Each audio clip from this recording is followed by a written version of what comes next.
toerana mitondra ny anjinjiny izay avy hatrany ary Ravaka Randrimanala.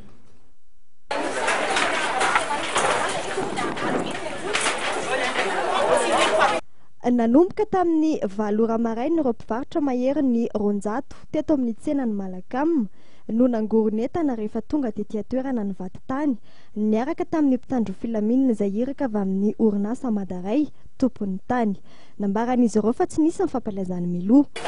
Misy zany any mba mila tompona andraikitra zay amin'ny Madaray mba ifampiresaka aminay kanefa nono zava-misy dia tonga dia zao tonga dia tsy tonga izy tonga dia miaraka amin'ny polisy sy ny mpitandro filaminana no misy eto amin'izao. Nisy tamin'ireo mpivarotra hani-masaka izay efa namasaka ny sakafo aloha ao amidy amin'ity tontolo andro ity moa no nitaraina ho maty antoka satria dia voatery nangoronetana izy ireo.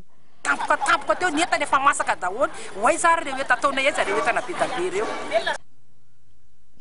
Raha ny nambaran'ny mpivarotra efatra amin'ny taona 20 no nomeny ity toeran'ity izy ireo izay andoavan'izy ireo sara ny tsena ara-dalàna tany amin'ny fokotany sy tany amin'ny komuna ary tamin'ireo fitondrana fanesy dia tsy nisy ny fikitiana ny toerana. Dia voly tato amin'ny terre tato dia hoe mangatadalana aminareo rehefa namboatra terre ka lalana no angatahanay aminareo dia firy metatra rehefa metatra ny lalana angatahanay dia nomena azy rehefa metatra atao malalaka be teo dia nandeha tapotapoka teo dia miala manontolo nareo dia fomba ahoana moa ny alana manontolo tompo kanefa tsisy fampilazana tsisy niny zay ireo olona mamety vady amanjana.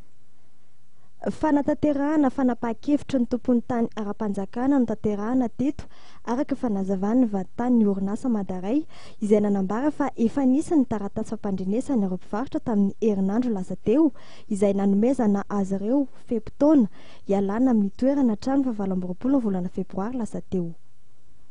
Namafisy ny tompon'andraikitra avy eo anivon'ny orinasa Madaray fa andrainy lalaokanina amin'ny taranja rugby Madagasikara amin'ny volana jolay ho avy izao antony nahatonga ity orinasa ity rahateo anao fanatsarana ny kianja mba anara-penitra izany. Raha ny fantatra moa dia ho avy tsy ela eto Madagasikara ny teknisian'ny Fédération Iraisam-pirenen'ny rugby anao tombana ny kianja na afaka handray izany fifananana ara-panatanjahantena izany isika na tsia.